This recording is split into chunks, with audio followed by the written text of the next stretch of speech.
उस पत्थर पे एम्बलम लगना चाहिए था या नहीं लगना चाहिए था, पहले तो वो सवाल बनता है।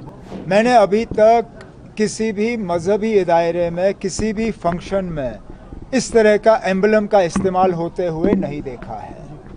तो क्या मजबूरी बनी थी कि हजरत बल के इस प्रोग्राम, इस पत्थर पे एक तो एम्बलम इस्तेमाल, नुकसान काफ़ी हुआ है, इससे कोई इनकार नहीं कर सकता।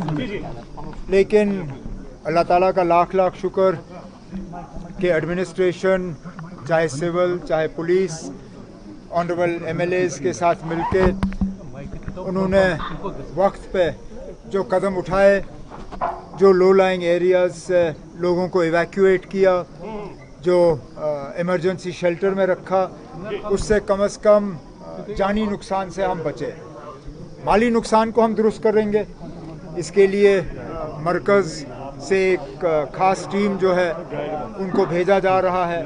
वो यहाँ पे जो डैमेज हुआ है, चाहे सरकारी इदारों का, चाहे प्राइवेट, और ख़ासकर जो एग्रीकल्चर में हमें नुकसान हुआ है, जो खेतों में नुकसान हुआ है, जो मेवे को नुकसान हुआ है, हॉर्टिकल्चर का, इसका भी हम असेसमेंट करके जितना हमसे हो सकेगा रिलीफ के तौर पे वो हम लोगों तक पहुँचाएंगे।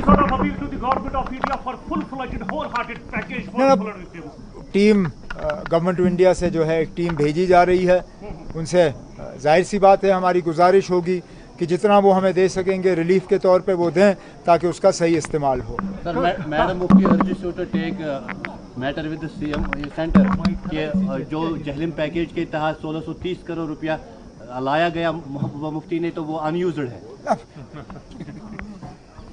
अब ये बात उन्होंने खुद छेड़ी, तो अब मैं क्या कहूँ ना। पहले तो वो इस बात का जवाब दे कि उन्होंने खुद क्या किया। 18 तक तो वो खुद थी। 15 जनवरी में मैं चला गया, 15 पूरा, 16 पूरा, 17 पूरा, 18 आधा, 3.5 साल 2014 के सैलाब के बाद ज़रा वो मेहरबानी करके बताएं कि हमें क्या दे के गए वो। उसके बाद मैं मरकज़ से 18 के बाद का जवाब जो है वो मैं हासिल कर लूँगा, लेकिन कम से कम 18 तक जो उनके मिनिस्टर थे वो उसका हमें जवाब दें।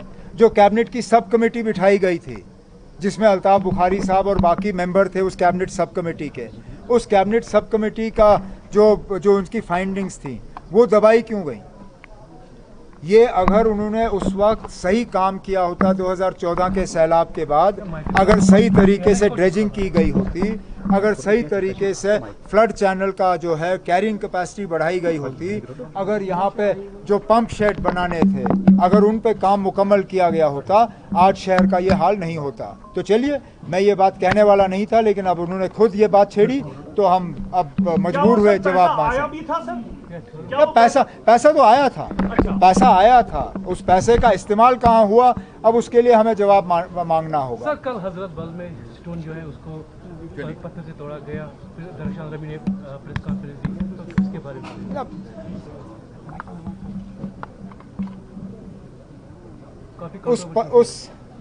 उस पत्थर पे एम्बलम लगना चाहिए था या नहीं लगना चाहिए था, पहले तो वो सवाल बनता है। मैंने अभी तक किसी भी मजहबी दायरे में, किसी भी फंक्शन में इस तरह का एम्बलम का इस्तेमाल होते हुए नहीं देखा है। तो क्या मजबूरी बनी थी कि हजरत बल के इस प्रोग्राम, इस पत्थर पे एक तो एम्बलम इस्तेमाल, और फिर पत्थर लगाने की क्या ज़रूरत थी ना? क्या काम काफ़ी नहीं था? दरगाह हजरत बल को ये सूरत जो है, ये शक्ल शेर कश्मीर शेख मोहम्मद अब्दुल्ला ने दिया था। मुझे तो बताइए ना, कहीं पे उन्होंने ऐसा पत्थर लगाया? आज भी लोग उनके काम को याद करते हैं, इस बात के बावजूद कि उन्होंने वहाँ अपने नाम का कोई पत्थर नहीं लगाया। पत्थर लगाने की ज़रूरत ही नहीं थी। अगर काम सही होता तो लोग खुद ब खुद उस काम को पहचान लेते।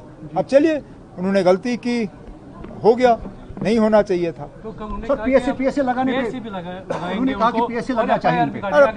ये अब डरा धमका के ये करने का क्या फ़ायदा? आपने पहले तो लोगों के जज्बातों के साथ खिलवाड़ हुआ, कम से कम उसके लिए तो माफ़ी मांगी जाए। ये कहे कि ना हाँ जी हमसे गलती हुई, पत्थर पे ये होना नहीं चाहिए था। किसी ने नहीं किया। आप बाकी जो मजहबी इदारों में फंक्शन होते हैं जहां इस तरह के पत्थर लगते हैं, आप गूगल करके निकाल के देखिए, कहीं पे भी ये सरकारी एम्बलम जो है इस्तेमाल नहीं होता। सरकारी एम्बलम सिर्फ और सिर्फ सरकारी फंक्शनों में इस्तेमाल होता है। मस्जिद जो है, दरगाह, मंदिर, गुरुद्वारा, ये सरकारी इदारे नहीं है, ये मजहबी इदारे होते हैं। मजहबी इदारों में सरकारी एम्बलम इस्तेमाल नहीं होते। सर लास्ट एक क्वेश्चन, आपने जीएसटी काउंसिल मीटिंग की दिल्ली में, तो जम्मू कश्मीर से कितना फायदा मिला? बहुत फ़ायदा मिला। सबसे बड़ा फ़ायदा हमारे जो हैंडीक्राफ्ट वाले हैं, आपको याद होगा जैसलमेर में जब इससे पहले 55th जीएसटी काउंसिल की मीटिंग हुई, उस वक्त हमारे हैंडीक्राफ्ट वालों को बहुत डर था कि उनके शॉल और कालीन पे जो है जीएसटी की रेट बढ़ा दी जाएगी। इस जीएसटी काउंसिल में रेट बढ़ाने के बजाय उनका रेट कम कर दिया गया। आज हमारे हैंडीक्राफ्ट आइटम्स पे जीएसटी का रेट अब कुल 5% है। तो इससे हमारे हैंडीक्राफ्ट जो हैं, हैंडीक्राफ्ट वालों को कई इससे फ़ायदे होंगे। उसके साथ साथ जो बाकी मुल्क के लोगों को महंगाई में कमी का फ़ायदा होगा, वो जम्मू कश्मीर के लोगों को भी उसका फ़ायदा होगा।